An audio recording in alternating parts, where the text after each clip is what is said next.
Hello and welcome to DrShiny Tarot. This is a monthly reading for Gemini, and I'm going to be doing monthly readings again. And if you haven't already done so, please check out my introduction video where I explain a little bit about my methods in tarot reading and what you could expect to get out of this, and just a little more about tarot in general. So, Gemini, we'll go ahead and get your reading today. So, alright.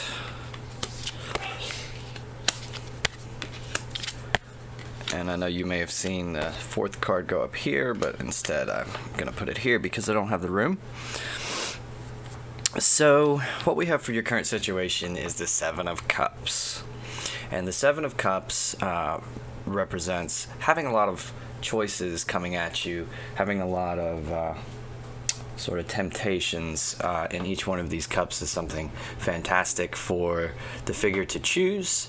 But the overall message here is that a lot of these things are, well, almost all of the choices are really not going to be fulfilling for the guy. It's a little bit of a trap. So it's like having a bunch of different things coming at you, but in reality, none of the choices is really that great, and it's often an indication that for your own safety, you really should kind of just sit still for a little bit to do a little bit of soul searching about what's really important to you and all that, and to also remind you that fulfillment really comes from within, not from the external circumstances. So even though you may feel as though all of these things could bring you happiness, this can sometimes come out of a place of maybe boredom or something like that. So even though you might feel like these circumstances, these external circumstances can bring you happiness, it's really better to focus on yourself, right? And what we have for what's influencing you is the Two of Coins, and this guy is a master at balancing the kind of work-life thing. He's really good at juggling a bunch of different projects at once. So it may be that this is describing what's having to go on in your life, where you're having to juggle a work-life balance, and it's got you feeling a little bit unfulfilled maybe, or just like you have a lot on your plate. Or it could be that there's somebody near you who has this sort of energy, who's able to juggle work-life balance well, and you're kind of looking on to that. Either way, it's that energy of having a lot of balls in the air, which is influencing you, or leading you to feel that there's something to seek out after, And so what you're moving away from is the Knight of Coins. And the Knight of Coins is somebody who is very skilled in the material or in the financial aspect. They are very direct.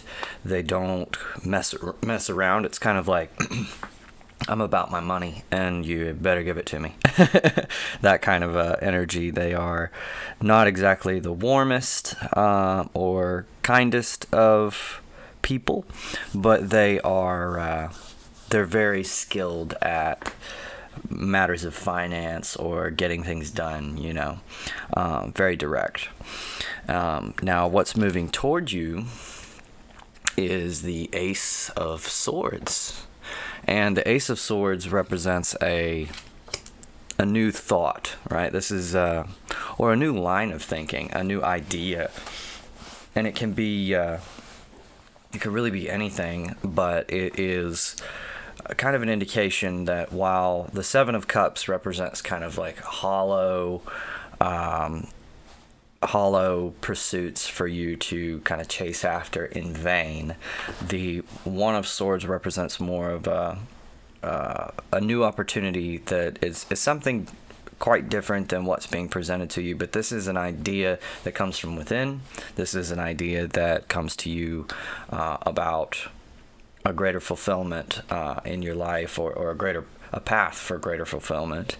And it's something to look out for, because it's not going to be something that someone else is presenting you with. It's going to be like an idea in your head, something that maybe, and it can be like something that was present a long time ago. Maybe you were a kid and you wanted to, do something specific. You wanted to be like a vet or a fireman or something like that, right? So old ideas can kind of reemerge almost out of nowhere.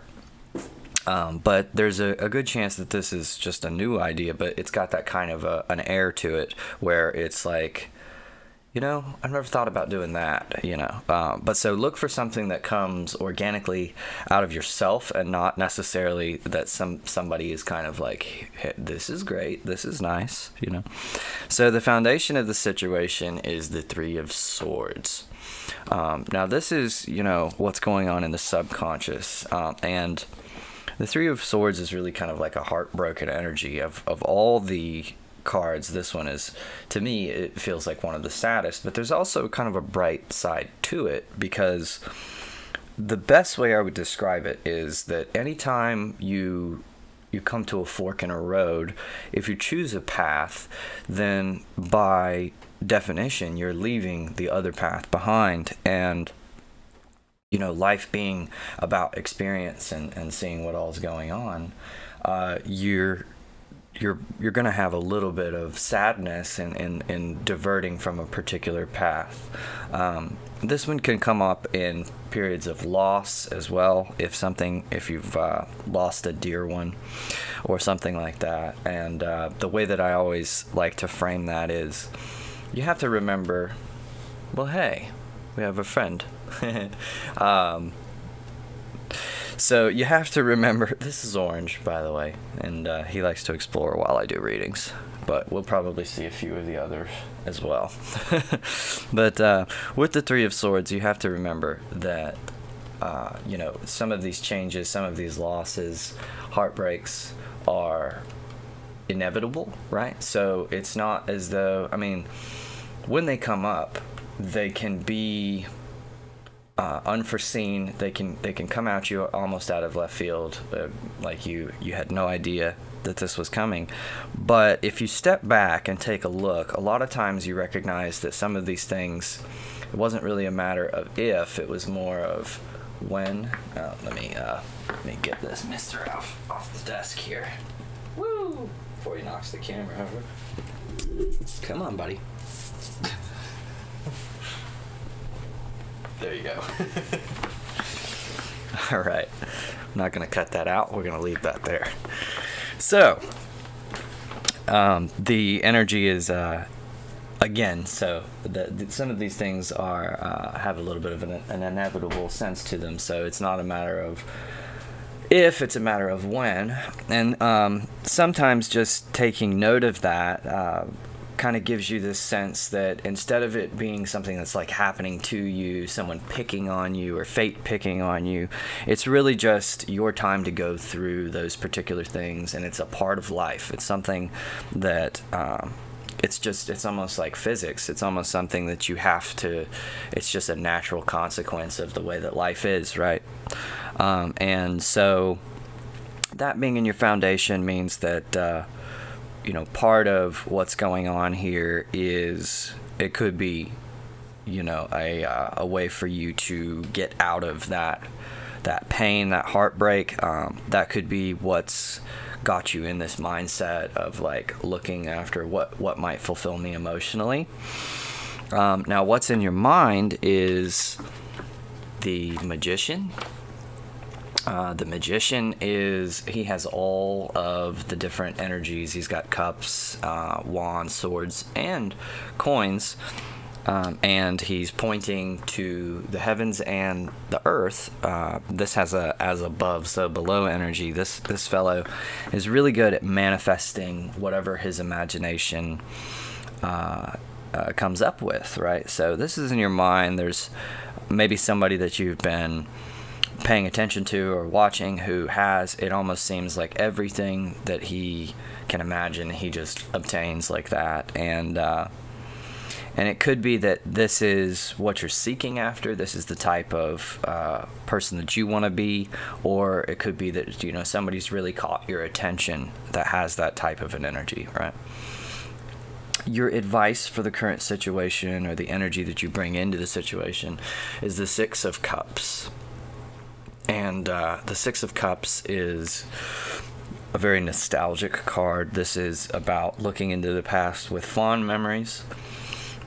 This is, it can be a little bit dangerous, because if you start to look at all the good times as being in the past, you know, you're not really living in the present. There was a good saying that I used to share a lot, and it was, if you're feeling angry or depressed, there is too much past in your life or in your thoughts.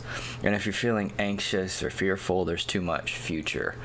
So being in the present has a way of balancing your emotional state. And to be in the present, you kind of have to intrinsically have this faith that what comes next is going to be fulfilling, is supposed to be the way that it is, and it's going to be good, you know, or if not good, you know, bearable or that kind of thing. So sometimes we go through things we don't want to go through, but you have to know that you can get through it at least, right? So the environment card is this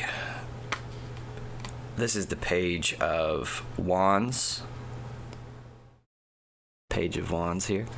And the Page of Wands has an energy of a new opportunity for developing your willpower, your ability to get things done, right? So it's not a very tempered energy. It's not an energy that has the sort of let's say a senior type energy. This is a new position. This is you know, somebody who's just got an idea for accomplishing something, someone setting out on a business venture or something like that, or not necessarily a business but a project, right? So a personal project, and it could be, you know, taking up a new hobby or something like that. It tends to be a little bit more of getting me where I want to go type focus, rather than this is a final, like, lifetime achievement.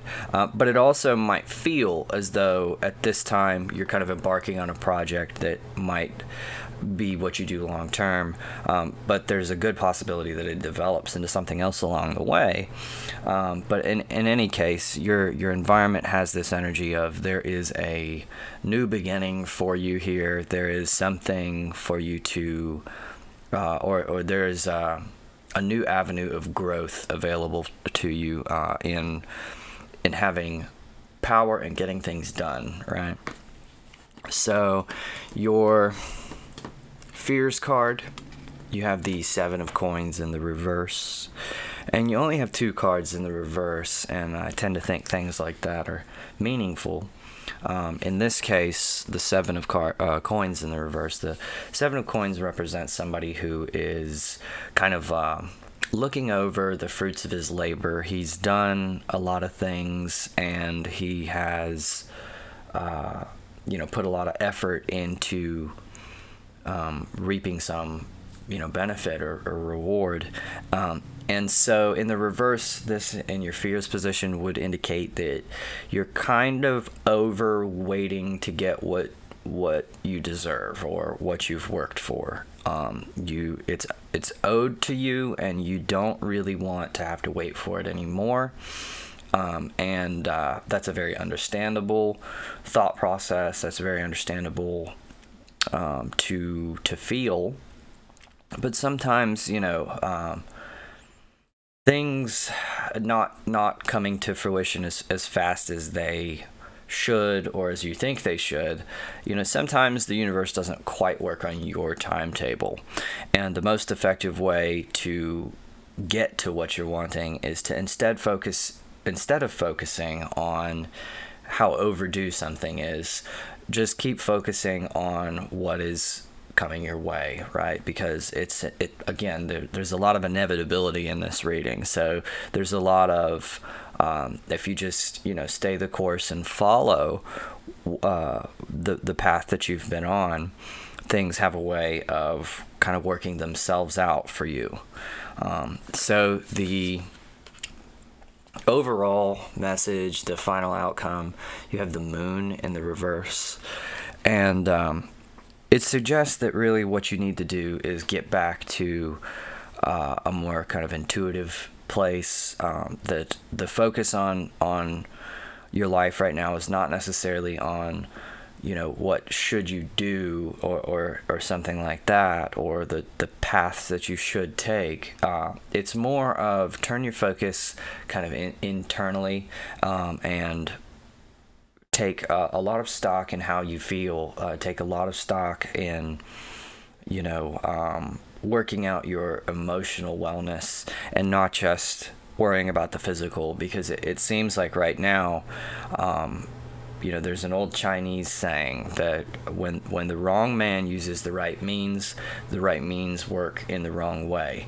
Meaning that right now there's, I think, some healing that needs to occur in you, or some maybe you need to do a little bit more meditation or something like that to sort of balance your emotions and your expectations for your life and things like that, and figure out what really matters to you. And I think that once you put a little work in there, you'll find that everything that you do is a little bit more of just like an automatic success, that you don't have to fight so hard for things to happen, that you will kind of achieve this energy of manifestation of whatever it is that you're thinking of. It just comes to be, right? So I think that's a pretty good cohesive reading. Please let me know in the comment section what you think about it, or if you have any additional questions or concerns. And just let me know what you think about it. And I think that'll do it for this month, and we'll see you again next month. And thank you very much for watching. This has been DrShiny Tarot.